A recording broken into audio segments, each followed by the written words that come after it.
Excited to have all of you here. My name is Christina DeRose. I am the director of Kresge Arts in Detroit, and my pronouns are either she, her, or they, theirs. Either are perfectly fine with me. And on behalf of Kresge Arts in Detroit, as well as the other folks who are joining, staff and contractors today, I'm excited to say hello, see you all, and to have this conversation. Other folks who are here include Layla Bygorich, who is helping out also with all things tech support. So if you have any problems today, please feel free to direct chat to Layla.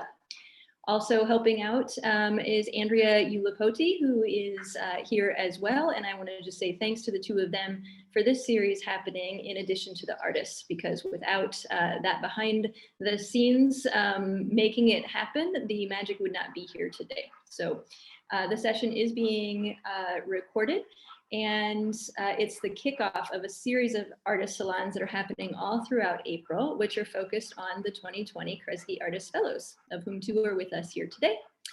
And I want to also note that that Kresge Arts in Detroit is generously funded by the Kresge Foundation and is administered by the College for Creative Studies. And if you'd like to know more about the program, if you're not already familiar, KresgeArtsInDetroit.org has all of the good information that you can find. Also want to thank the folks who are providing ASL interpretation for us here today, which is Juliana Paletti and Michelle James, appreciating both of them for their support as well. So really excited again that you joined us virtually, of course, wishing we were gathered in person and looking forward to the day when we will be able to do that safely. Until then, grateful for Zoom, as much as we might all get Zoom fatigue, that it does exist and that we are able to connect.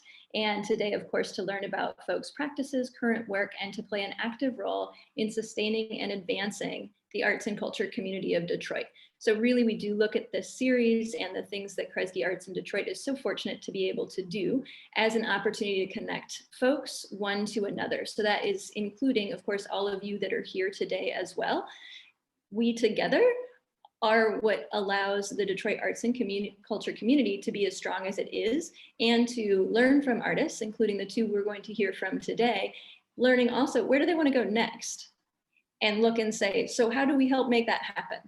So hoping in the Q&A that Chris and Kia will share with us also some ideas about what happens in the future, including the big dreams, right? That may seem so big that it's like, I don't know if I should speak those ones. Please speak them, because those are the things that allow folks who may be in this conversation to know, oh, you know what, I have an opportunity that might just come back around and make sense to share. So thinking big is a lovely thing, and knowing that the Kresge Artist Fellowship is the latest of, well, maybe not even the latest, because it's already been 6 months. You might have racked up many awards since then, but it is one of the awards that you've received recently, but it's certainly not the last. And nor, I'm confident, will it be the biggest in terms of validation or dollars that come your way. So excited that we can play a role in your creative process and what comes next. So with that, today is the live arts salon that features Chris Jakob as well as Kia Arriaga. Give a little wave there so folks can find you on the screen depending on how their setups are. And of course, we're joined as well today by an amazing group of attendees. Really excited to see so many of you here for an artist salon. That's just awesome and lovely to make those connections. So please take good advantage of the chat. I know Layla and others will be facilitating the chat to make sure that it is a robust section also for everyone to be able to participate and make those connections. And so if you haven't already, please drop your name, pronouns, a bit about yourself into the chat so that we know who's actually in the virtual room today. So with that, I'm going to take a moment now and quickly share the format of what's going to be happening, and then we're going to dive right into Chris Jacobs' presentation. So as stated, the series is designed to showcase and advance all of the 2020 Kresge Artist Fellows and their creative practices. So over the series, you will be invited to check all of them out. And we'll begin today with a more or less 10-minute presentation, which Layla is going to screen share for us. And that will give you a look into the world of the two artists. And if questions come to mind, which we expect that they will, and or comments, about what you're seeing, thoughts that are coming up, please, again, feel free to drop them in the chat right away. You don't need to hold those until the end. After the presentations, we'll have a moderated Q&A of about 10 minutes or so, where again, you'll be able to exchange ideas and perspectives. We are going to do that through the chat feature because it does tend to keep things a little more streamlined going back and forth. So please put your questions, thoughts, comments in the chat and we'll pull from those. After we go through that process with Chris Jakob of taking a look at the presentation and then the Q&A, then we'll do the same with Kia afterwards. So checking in here before we get started, if anyone has immediate questions, put them in the chat. Layla will call those out. I'm going to give a pause for that to happen. Looks like we're probably pretty good here. And with that, it is my pleasure to hand over the virtual mic to Chris Jakob to give the introduction you'd like to share for yourself and anything you would like folks to know before we get into the presentation. Cool. Thank you so much for such a wonderful introduction. Hello, everybody. My name is Chris Jakob. I am an actor, singer, dancer, poet, playwright, and teaching artist born, raised, and based in Detroit, Michigan. I am currently streaming from my library in the Bagley neighborhood. My pronouns are they, them, but I will take a he if you are throwing it my way. A little bit about the piece. It's currently untitled. It's an exploration of my space and my brain and the games that your ego can put you through under duress, especially under depression, where you can sometimes forget who you are. And this is an exploration of that and me coming back into just remembering, I don't know if we can cuss in here, but remembering who I am, remembering who the F I am. So with that being said, it's a poetic short piece. Wonderful. And I would say, yes, this is your salon. You use the language that works for you and folks will meet you where you are. Absolutely. Layla, I'm going to hand it off to you.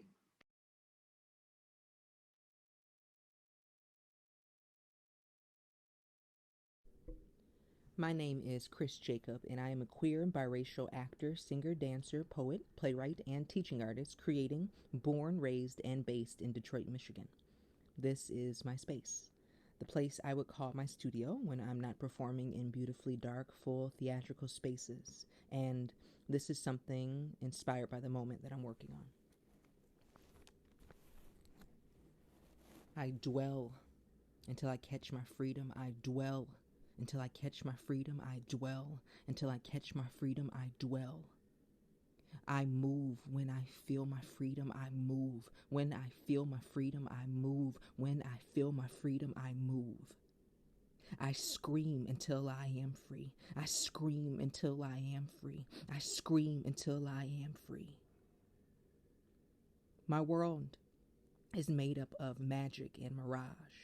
It all appears and disappears just as quickly. It took a friend to remind me of the worth of my work, concocting fine broths out of stems and scraps once forgotten, a slow, seductive steam engulfing, and I am left full of memories once forgotten, wishes blown out, seasoned senses so deep it's hard to breathe, it's hard to sleep. I lay around manifesting dreams, realities hard to speak, and yet I am brought to my knees by the unseen, the heavenly angels that guide these idle hands to work the earth, not just the mountains of my mind. And it's fine. It really does come in true time. The usual blurry world would leave little time to rewind, to remind, to confide, but this is mine, all mine, my divine, my sublime, and I welcome you to it. Unlike the Druids, this is written, sometimes a contradiction, others a play on diction, a Penson's magic with little fiction. I dig my hands deeper into the earth to find where the true meaning is. Parts are left unwritten, at times with deliberate intention. Emotions are unrelenting, but through the sowing of seeds, I start to breathe more freely. This is my ease, and I claim it. and I name it and retain it. Let divinity be my claim to fame. This is fluid. It flows like the rivers, or what connects the timbers, a fearlessness beating in my chest that won't rest till the body is digest. And with a soul unrepressed, I leave it here. What's next?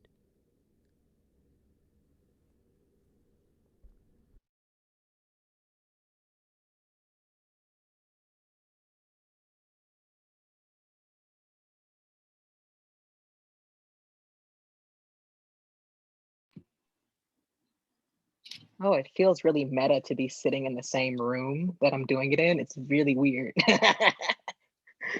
That was going to be one of my first question while we wait for, I'm sure, some more questions and thoughts to come through the chat, but is how is it to see that? I know this is something that you made quite recently in prep for this salon, and it's also incredibly personal and reflective of the moment. And as you're mentioning, it's also something that you're literally in the space where you made the work quite recently, which is unusual. It's a little of a pandemic thing that might not happen otherwise. So I'm curious for you to reflect a little bit on how it is to just have witnessed that again with a group of individuals in a virtual setting.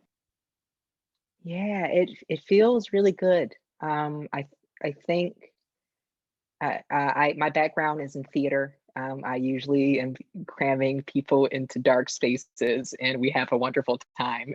And unfortunately, with the pandemic, I've been robbed of that. I'm blessed that I've been able to still create with people and to create solo, and it's been difficult in its own ways, but also really glorious. But it feels good to share space again with people, because even when it's virtual, you forget what it's like to share an experience and to share technically a performance, a demonstration at least. And it feels wonderful. It's like a hug. And it raises that question of what exactly is a performance and what defines performance in this virtual time. But that's not a question I'm going to put in front of you, because I see one from Saleka Star that says, curious about the mountains of your mind. Yeah, I'm a Libra. I'm a Libra, and I'm going to tell you too much. I'm also bipolar, so I have a lot going on in my head, and I overthink a lot. And I think a lot of people have this in common of just sometimes over analyzing, but like I analyze the analyzed thing. I will analyze something to death. So, for me, getting out of my body sometimes, whether it be stretching, whether it be in this particular piece talking about gardening, whether it just be my house plants or actually getting into the earth to grow food, it sets me free. It gets me out of my head. It reminds me of what it's like to be in rehearsal with people and to just be sharing space. Like it gets back to that, like it's a communion. Yeah, the mountains in my mind, sometimes they're a lot. I think we all have them. But it's, I think we're actively all working against the ego that wants to take you out sometimes. Like it's not playing fair. Don't let it win. Understood. And the literal grounding that I think so many of us who may be prone to that analyzing the analyzing and analyzing the analyzing of the analyzing, that sometimes physically being in dirt brings a grounding. And there's a parallel that I see, or some synergy between your practice and Kia's, which I'm excited to have two of you here today because of those overlaps and some of the distinctions. There's a question here also. Does virtual performance provide additional room to explore in comparison to live performance? Wondering about the positives that might be happening in working through the medium of technology. Yeah, I've been able to expand my practice. I'll say I've been able to be a lot more gutsy with, even what filming in my own home and being able to partner with people and filming out in public and going against, and when I have filmed, most of the times during the COVID era have been outdoors. I purposely made it that way so it was just that much safer, and getting COVID tested and doing all the things to make the work happen. So I think there's a lot more, the pros is that there's a lot more tender care, I think, and you can give yourself a lot more care and give yourself a lot more respect and say no to things that are, that sound unsafe, that aren't there, the people who are not there to protect you. They are just trying to film their little thing, and like people aren't. So it's opened me up to be more honest with myself, and also to take more risks and to sometimes lean on people when you need them. Because as a actor, I'm used to ensemble work, but in my solo practice, it's often duos or sometimes a trio, and we really have to heavily lean on each other to create the work. So it's allowed me to lean in on people more and in a loving way. And it's really filled me up during this time, for sure. And to be clear, you worked on you didn't have a filmmaker in this piece. You created the piece start to finish. Yeah, this one was all me. The only shot that my partner helped me when I was in the garden, he filmed that. He did the time. It didn't like really read well via the playback, but there was like a time lapse that happens. So yeah, he filmed that for me, but everything else I did just handheld on an iPad. And we encourage people, there is the link in the chat as well. So if playback was not smooth for you, check out that link. And also the recording later, we will make sure too that link exists so that all can have another look at it. I know for me, I got to see the preview, and it's exciting to see it again today, and a piece that being able to watch multiple times, there's different ways that it shows up and causes my own self-reflection. Back to some of the questions that are here coming from the chat. There's a few of them about objects in the piece itself, so I'm going to put them together. One from Melanie is, what is the significance of the object that you planted? And then one from Zaven or Zaven, I apologize if I'm mispronouncing, which is the bookshelf clutter a representation of your mind? Yes. I'll start with the seeds first. The actual seeds I was growing, I did not plant them as well as I could have. They were lettuce seeds. I was just we were filming we were trying to get this done as fast as we could. So I was like, we were losing sun. So I'm like kind of shaking out this little bag of lettuce seeds. But for me, it's always metaphorical. I mean, we're all planting seeds. We're always actively planting seeds in our life, whether they be good seeds or bad seeds, but they are seeds, and the more attention you give certain things, the more certain things will grow. So for me, this piece is me trying to give attention to some of the good things, not just the trials and tribulations that, we all go through. And definitely, I think, our crazy, I'm looking around now, our crazy stacked bookcases, and I didn't even show, like above my desk, I'm looking at it now, it's directly across from me. Above it are records that are stacked above that, and above that are even like books, or even more books. It's all kind of, which you're not, I guess in feng shui, you're not supposed to have anything above your desk because it stops your flow. But anyway, I get enough work done there, but supposedly that's a thing. Yeah, I think it's all, this space is, I think I've been gifted with, every space that I've lived in is an adequate representation of myself. Kind of lively, kind of chaotic, a lot of fun. I love it. And I'm curious, when you're speaking to the space of planting seeds, what's the seed that you're planting today, or an invitation that's out in the world for where you want to go as you move forward, knowing specifically that is a part of this connection, and want to make sure we have room for that to literally be put out as a seed that you're planting as part of this conversation today? Yeah, I love that question so much. I am actively, I'll give y'all a little too much information. I had 3 credits left floating for my undergraduate degree, and I let these 3 credits float and sit there that I needed to finish for years. I finally finished them. I finished it during the pandemic, so now I'm ready to figure out what my next phase is, and I'm actively looking at grad schools, and because I think education is important, and I think the connections that can come out of that education and the support systems that come out of that is something that I need. So I'm actively speaking Yale into my existence. I will be at Yale. I don't know how, but I will be there soon. Yeah, I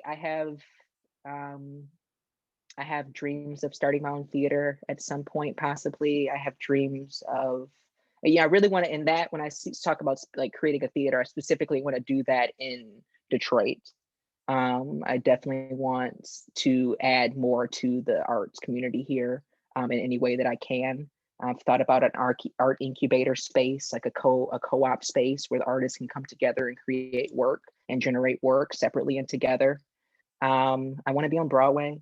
I really want to be on Broadway. I want to be on your favorite streaming service. You know, these are the things that I am speaking into existence and actively finding ways, little by little, to get in where I need to get in, and to make let those seeds turn into full flowering, glorious plants. I'm calling that in actively all the time. I love it. And I love the similar, I don't know about your experience, but when you were talking about lettuce seeds, and those are small, right? Those seeds are tiny and numerous. That's my strategy with lettuce seeds, right? It's just put many out. I know they say like plant them this far apart. I'm like, those are just, that's not possible for me with my level of patience, et cetera. And somewhat in the world too. It's like, I got lots of directions that I might want to go. And that's what I'm hearing from you. And the possibility then, who knows which of those seeds sprouts first, but with confidence that they are all coming forward the way that you're calling them. So with that, we're going to get to shift gears. Thank you, Chris. Folks can continue to place questions in the chat for Chris and invite you to jump up and down in your space where you are. And thank you all so much. Allow for the energy coming back at Chris that you're so generously sharing with us. And with that, going to turn it over now to Kia Arriaga and invite you also to introduce yourself and to share anything you would like folks to hear prior to Layla rolling with the presentation. And then we'll of course be followed by Q&A with you as well.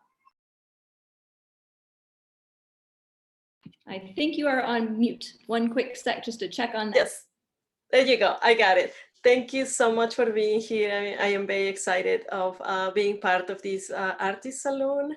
My name is Kia Ixchel Arriaga, Kia Witzin. That's my full name. I go by Kia because it's easier to pronounce. Kia Witzin means little rain, and I got my name from the Aztec tradition when I joined the dance. I'm from Mexico. I moved to Detroit in 1998, and I've been spending half of my life here. So I'm definitely a Detroiter. I'm definitely a Michigander. Now I think I earned the the title, if I might say. And I'm a multidisciplinary artist. I've been finding my way in different areas. I started as a graphic designer back home. And then that was not very fulfilling. Commercial art for me is a little bit hard. So then I jump into something more craft oriented and more fine art oriented here in, I'm a trained blacksmith. I'm a Aztec dancer. I have a lot of interest in different disciplines. So it's hard for me to sit still. It's hard for me to, just stay in one place, and I love it. I love it. I absolutely feel that's my path. So what you're gonna see is a small video that I made about my studio space. Is something I wanted to share with everybody because I think it's kind of interesting. A lot of people have questions about how I work and all the things that I do. So I thought it was very fitting also for my practice. So yeah, so I hope you enjoy this presentation. Thank you for that. Off to you, Layla.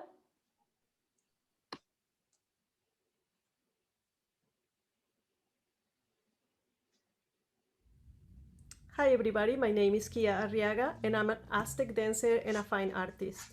I moved to Detroit in '98 and I work as an artist and a cultural educator in this community. I also own two businesses, Kia X Arts and Design and Ameyali Mexican Treats. That is where I get to make edible art in the form of sugar skulls. At the age of 13, I joined a traditional Aztec dance group in Cuernavaca, Morelos, Mexico, the city I was born.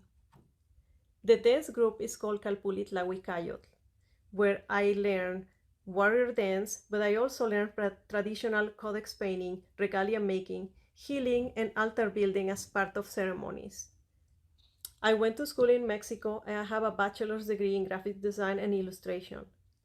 A little bit after moving to Detroit, I started my second bachelor's degree in metals and blacksmithing. I'm proud to say that I just graduated this year. I'm known for my ofrenda installations that I set up to celebrate Day of the Dead.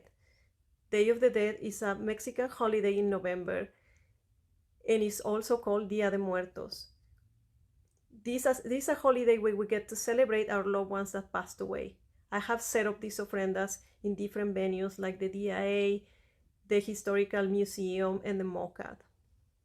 My ofrenda installations are very elaborate, so I like pushing myself to learn new techniques and skills to create new work.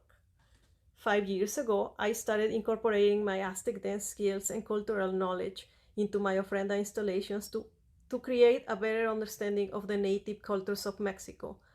As an Aztec woman, I feel the need to be well-rounded so I can have a better opportunity to share my culture with others. And now I would like to invite you for a visit of my studio, and I hope you enjoy it. I want to start on this side of my house. This is actually my living room, and I use this space for quick practice. So I don't have to set up any special equipment. I just plug my phone to any speaker, and then I can dance. I can practice all my dance, and I can practice all my steps. If I feel like not turning everything downstairs, because I have another space downstairs for my dance. Since I'm an installation artist, my house looks like a big, huge installation, especially for altars. You can see one here. I enjoy collecting a little bit of everything, especially little gifts and things that I find in my travels.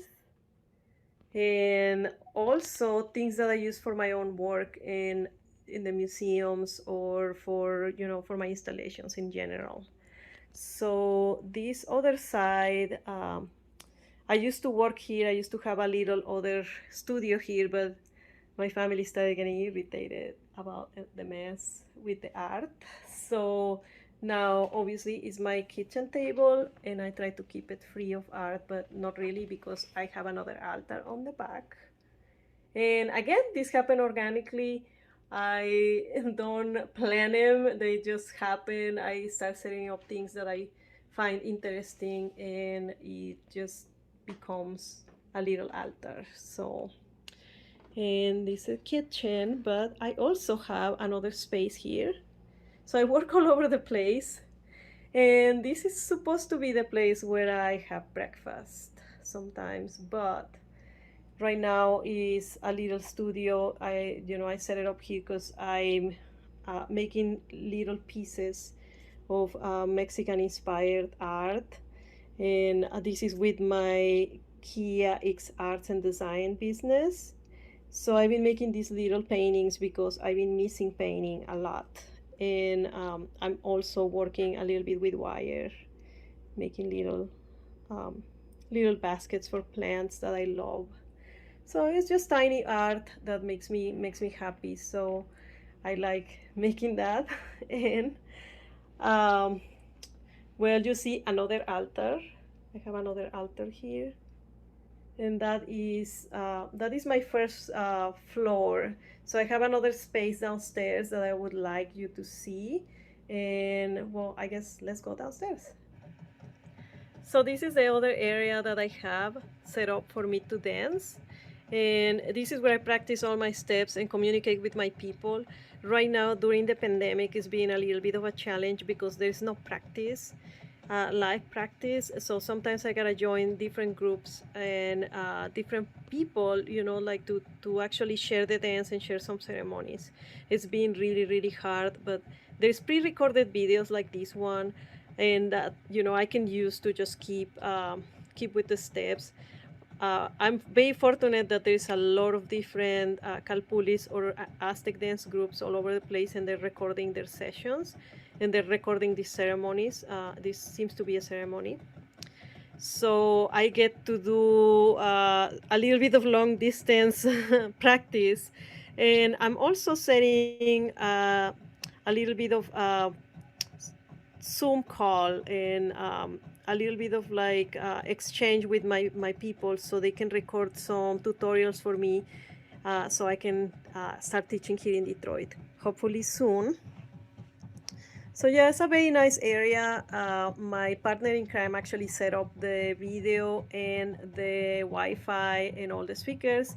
So this is really reliable. I really like it.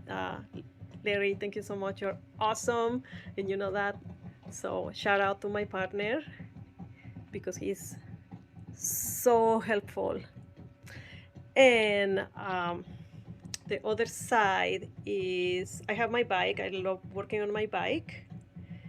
And I have different areas in my studio. Actually, it's not like a just one thing studio, you know, that I do so many different things, and I'm interested in making so many different art that I gotta set up stations as they come. So whatever I need, I set it up. Sometimes I gotta take it down because I will not fit with all the stuff that I have.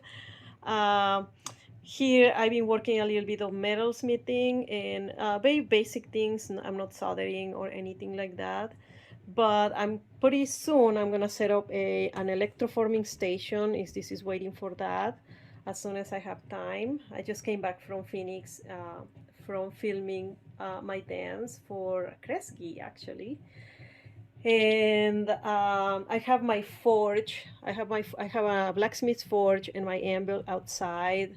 I've been airbrushing on glass, and this is my glass station. This is a stained glass that I love also making for installations and other things. This is just a family portrait that I've been working on. So I like to keep it really clean because glass gets really messy really fast. So I don't want any accidents or anything weird, especially because I have a kitty and kitty gets into everything. So yeah, another altar. It gets built organically. I actually built that piece for the Detroit Institute of Arts for one of the ofrendas that I made like about 6 years ago. And it's a tree of life. I got all my tools, and I got sometimes I use this area for painting too. So I have my easel, I have all my tools. I have so many different paints and supplies that I need, you know, whatever I need, I just grab it and work with. So it's a constant thing of like building and taking down, and it's a little bit exhausting sometimes, but it's fun. I mean, you know, why settle for one technique if you can do a lot of different things? I never get bored, right? So the last area I want to show you really quick is where I actually do my ceramics. And this is just a little area. Everything's mainly in the garage, but this is the area for ceramics. I use this area for glazing and painting and decorating the ceramics before they go in the kiln. So it's pretty small, but you know, it's pretty good. I work my ceramics actually outside whenever I have a chance to sit on the porch and do it, because I don't want that kind of dust in my house. We're a little bit allergic to particles. So, and more supplies. So, you know, this is a little bit of the space. It's too late to go to the garage to check it out, but you know, this is where I work. I really love it. You know, I really think it's a really great space, and I have everything I need. So I hope you like the visit, and thank you so much for being here. I'm very excited, and I'm looking forward to your questions.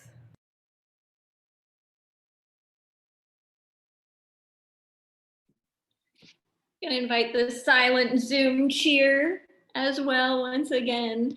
Thank you so much, Kia, for giving us a tour of your space. And I want to start with the same question we started with for Chris, which is how is that to go through the experience of watching people see your studio and yourself, like observing yourself and your workspace? Honestly, it's a little bit tricky. I feel like I'm not a performer, so I have no formal training. Or like Chris, you know, he was amazing explaining all these different things that he does, and he's very poetic. I am, you know, all I do sometimes is demos, so that's how I came up with this idea of doing this video of my space. You know, obviously I'm a little bit technically challenged, but you know I'm trying to just make it happen. It's very strange, honestly, but you know I love sharing my things with people, so you know it was not that hard. So I think it reflects also the fact that no matter where we came into with the pandemic, our level of comfort with technology, I think we all have been challenged. And also in witnessing, I didn't experience anything as a technical challenge. I was astounded at the breadth of practices and knowledge that you have. Where I'm like, wait, blacksmith, oh, now we're over. And it feels again like one of those really cool opportunities to get to know how many various practices might go into your work, where the end result, we might only see one part of that. Mm-hmm. But the space reflects how much thought and how much experience and how much you're drawing from and in conversation with the various skills and processes that might come to form in the end in any one work. And certainly in the chat, seeing people speaking about the beauty of your space, how inspiring your space is. And one person specifically, Jewel, raised the question asking where in Detroit you live. I live in the city of Warren right now because I had to move from Ferndale because they were not allowing any open fires.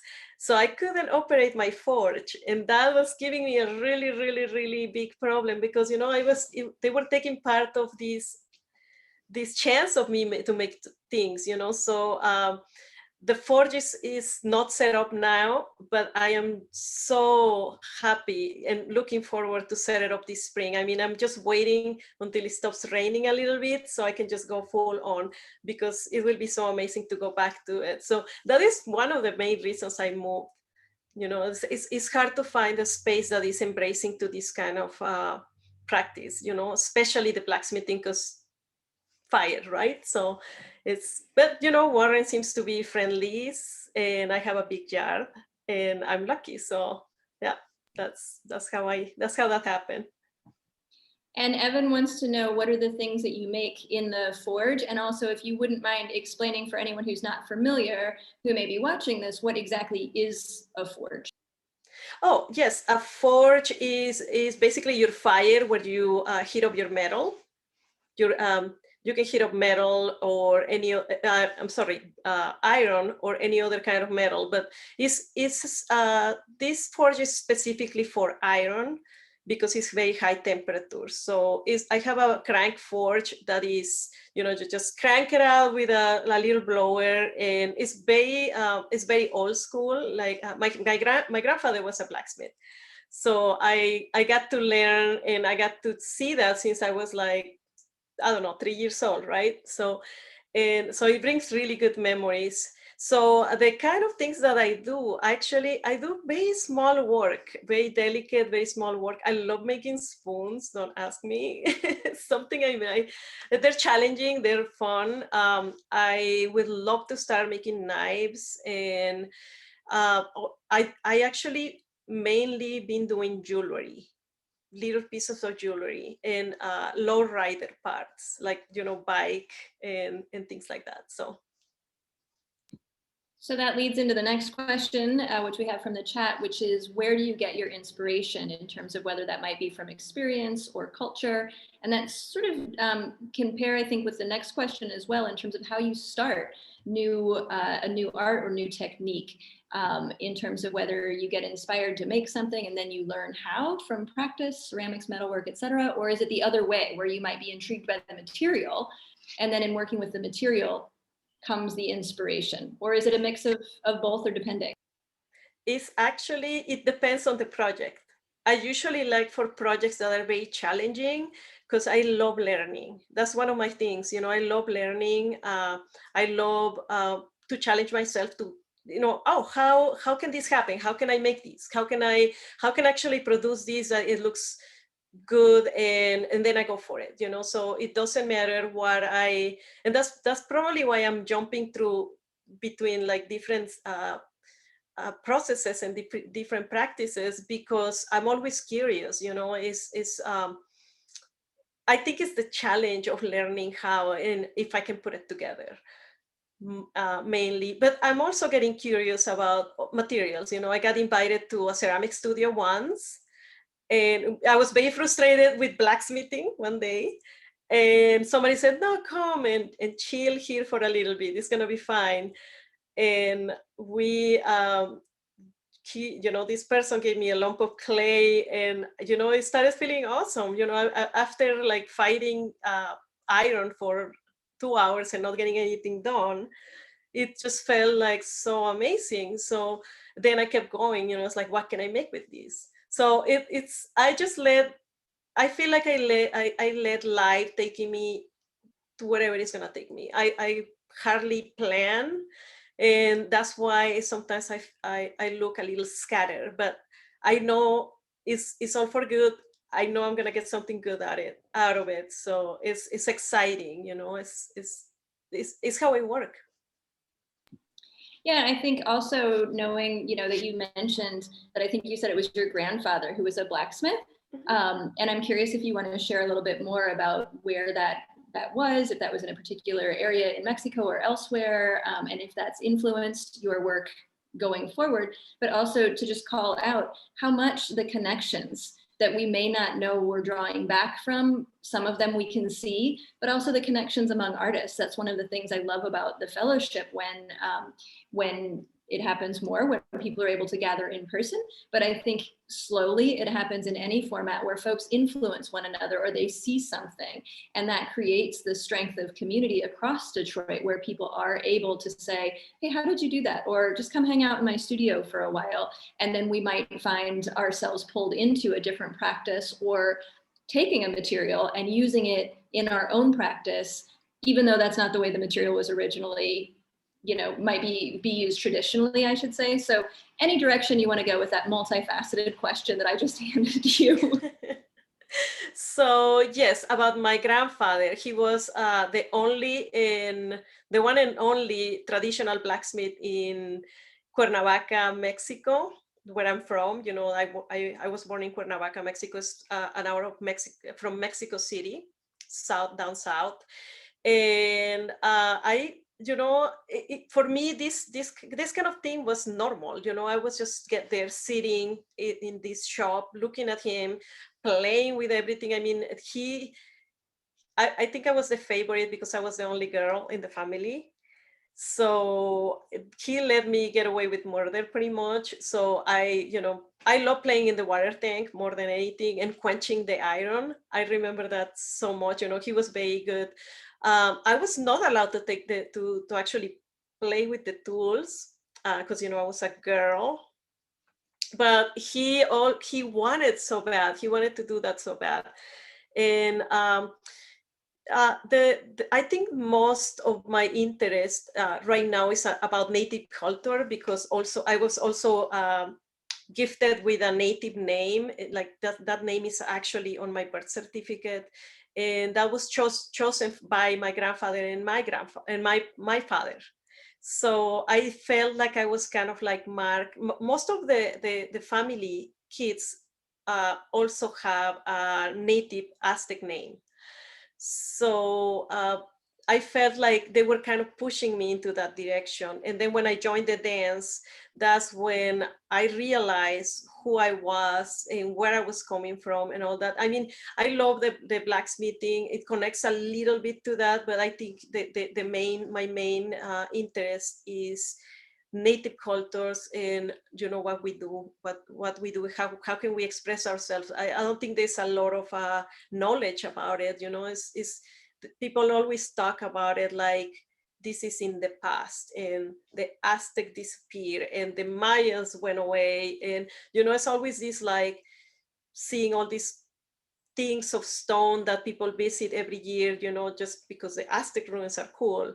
Or it's like, no, we have so much of native of the native culture living within ourselves that is that's what I want to do. That's what I want to do. But I want to use all these tools that my family and also school and other interactions provided me to actually bring all this back. So that is my main interest. Like I feel like I grab a little bit of everything so I can like portray what I want to like do. I want to produce something that's meaningful and is connected to back to the roots. Absolutely. And those roots that continue, as you're noting, through dance, through tradition, but also through food. I think about the basis of almost all foods in Mexico and how incredibly long the tradition is. And I want to shift to also a question from Evan that is first for you, Kia, and then also Evan had asked that Chris answer this as well. And we have a little extra time, which is fantastic. Yes. So loving that I can ask you this question, and then also we can get Chris to answer and have a little bit more Q&A. So please continue to put those questions in chat. And also I would love to invite the folks who are on here who are 2020 Kresge Artist Fellows or previous, but are not a part of the conversation, meaning not named Chris or Kia today, that you drop that in the chat, and maybe a link also where folks can see more about your work. I know that we've got some fellows from previous years and also from this year. So invite you to shamelessly share your information as well in that chat.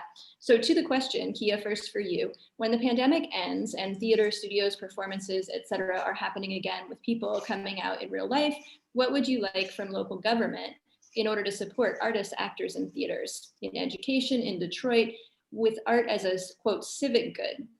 And so you mentioned one impact already, Kia, that's zoning restrictions, or I'm not sure exactly what the restriction was. It has like, I can't do my practice because what's allowed here, I could get a ticket or I could have any number of problems. And so then that has something to do with where you end up being able to live.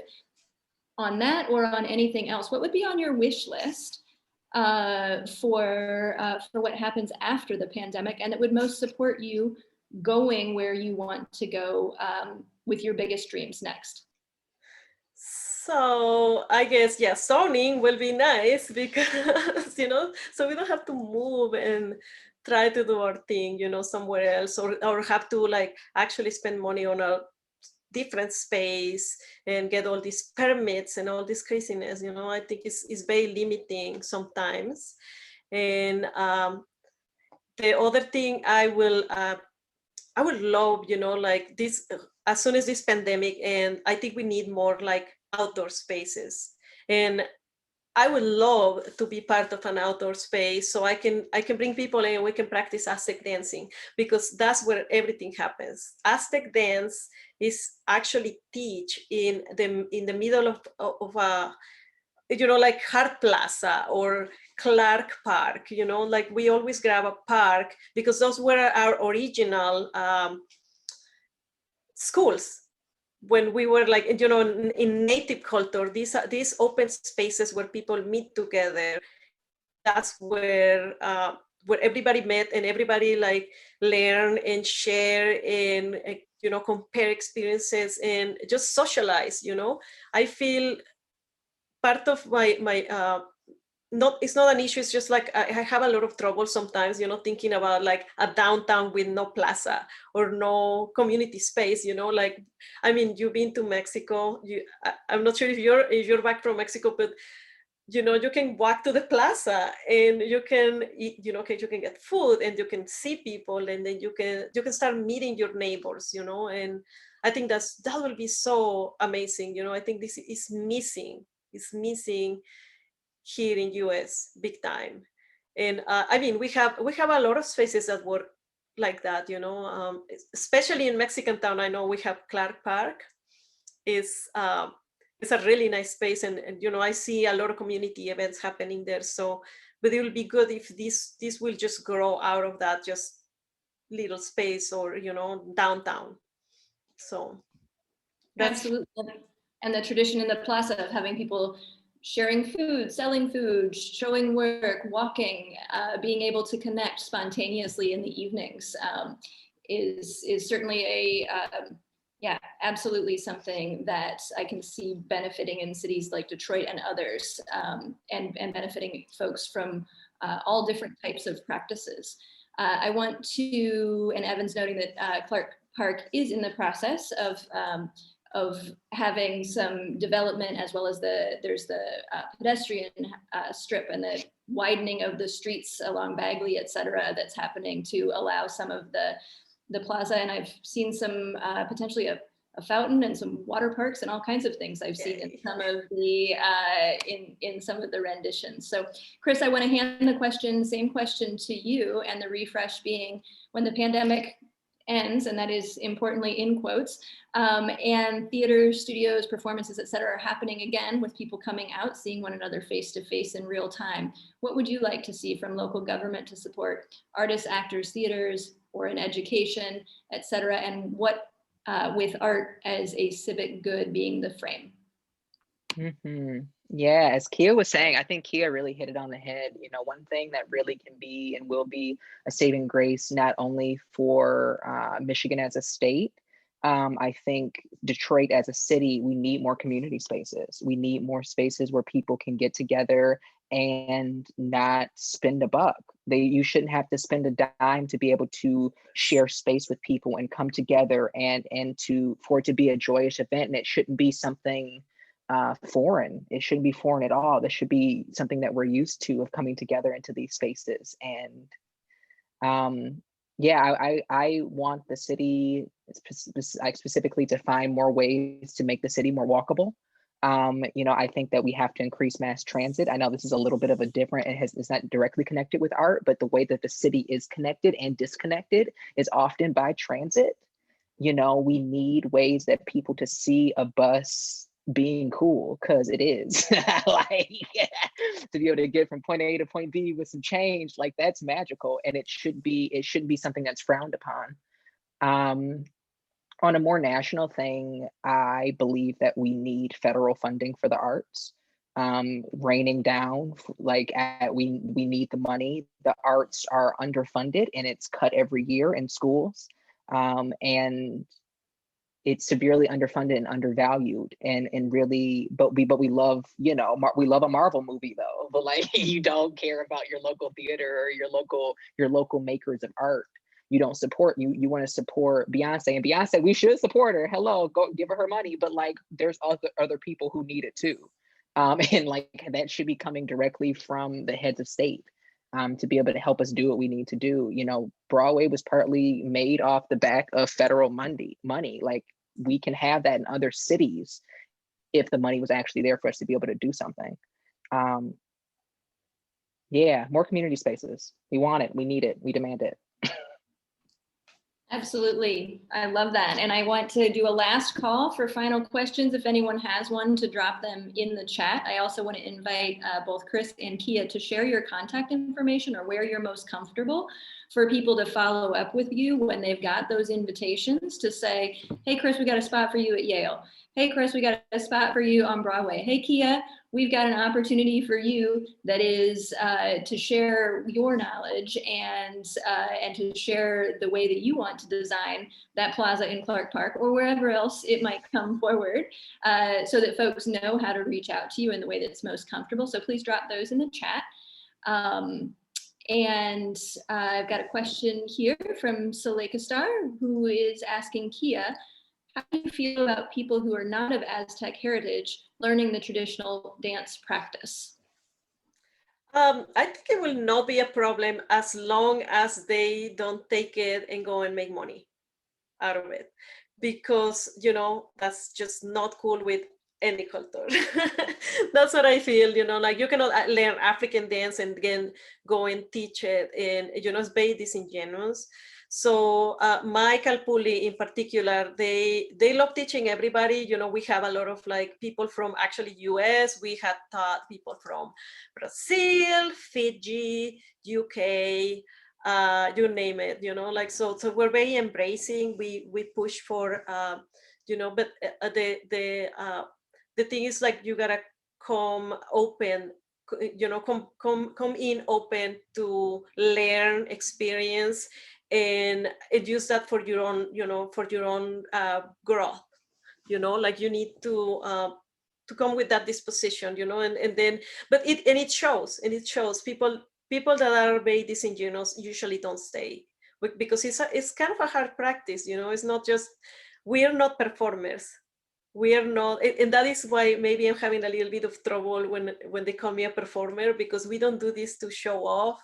We don't do this to be pretty, and we just go and do what people been doing for thousands of years, dance, and learn about these traditions, and learn about the cycles of nature and the interactions with everybody, and just like personal growth. So that's, yeah, that's, I guess, short, long answer. Absolutely. And is there something in place of performance that you would say, here's how I describe the practice? Oh, I'm sorry, I totally missed a question. No problem. I'm curious about, in place of performance, if there's language that you use to describe whether, what's coming to mind for me, I don't want to put words in your mouth, is whether this is an opportunity for folks to witness and participate in traditional dance, in ritual performance, although I've used the word performance again. So I'm curious okay. about the language, about how you frame it yourself in the description. Yeah, part of what my Kalpuli or my Aztec dance group, what they're doing, we're trying to clean up the comparisons, like we are not a performance, we're not, we're just Aztec dance. And what it means is all these different things, like there's things that you cannot translate. And that's why I let people call me a performer, because it's not, I do performance for Aztec dance, but that's the only thing I can translate it, because there is no words, there's no language. And we're trying to build that kind of language and that kind of like thing, so we can start comparing our culture to other cultures that are like, more like known, or like we need to start with this, our own specific things with meaning. The Tlalmanali, let's say. Tlalmanali is an ofrenda, it's an Aztec ofrenda, but it's not just an altar, it has all this meaning behind it, and the community work and all that. So, we're trying to teach people slowly what a Tlalmanali is, or a Kalpuli. So it's it's a process. It's a process. We're all learning this, because I feel like we've been stripped out of all this language, and the Nahuatl language, the Aztec language, was almost forgotten. I mean, there's just a lot of people that still like use the language, but colonization and all this is being really hard for them to actually say what they need to say, without feeling shame of speaking the language. So we gotta like start from there, I think, to move forward. Absolutely. And I wanted to just note that within the chat, there's an interesting conversation happening too, that's following up on different possibilities, as well as just noting that the lack of language to describe something doesn't mean that the description doesn't exist. It doesn't exist in the language of a culture from which the tradition did not originate. Right. And it looks like we are moving towards a last question, just in space of timing. And so I'm going to hand that to you first, Chris, and then to Kia. And the question is a very practical one, which is, are there any performances outside, for example, that you have coming up in the future where folks might have an opportunity to experience your work in person? Yeah, with the pandemic, things are a little tighter right now for the usual performance for me. But I do have a piece that's actually co-created with Seleka Star that is up at MoCAD as a part of Radical Remedies in partnership with the Detroit Narrative Agency. So if you're free, they actually just extended it for the second time. So check out Radical Remedies and check out the rest of the installations. It's really a wonderful show. I think it runs until, not mistaken, May 2nd, and it's completely a sliding donation based situation.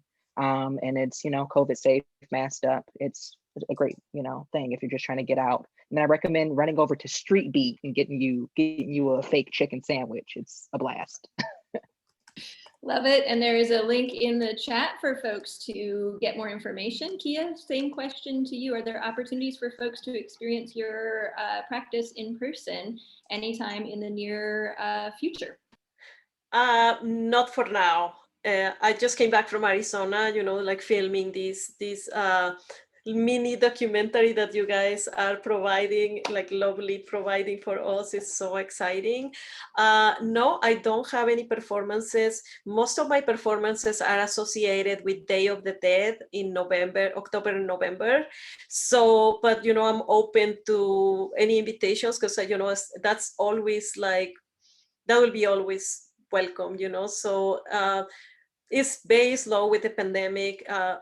Right now, what I'm really trying to do is I'm really trying to like focus on creating all these tutorials and keep talking to my people to see how we can make this happen long distance. And so I can, I can start teaching people. I hope to set up kind of like a Zoom, how they do Zumba through Zoom, so I mean, I'm trying to solve this problem so with whatever I have. So I think, that will be my next step, maybe teach the dance through Zoom for a little bit until, this blows over. Vaccines are in. We're so excited about it. So, but yeah, like if any of you have any invitations or collaborations, please call me, because it will be fine. I'm really bad at typing. So KiaIXArts.com or kia.ix.arts@gmail.com. So I'll try typing it, but I don't know if it's gonna work. You covered. Don't worry. I'm confident that, yep, right there, already ahead of the game. Yes, Layla be on it. She be on it. Layla, all the levels of support, and I work with a dream team of folks. So that is done. I'm sure everyone can realize, or I expect that most people are feeling the same way I am, which is like, there are a ton of ways I would love for this conversation to have time to go right now. And our time for today is at a close. So I want to respect that, but noting that the conversation around civic policies, public policy, and the support for arts and or how it impacts artists in ways that folks may not even know when they're planning it.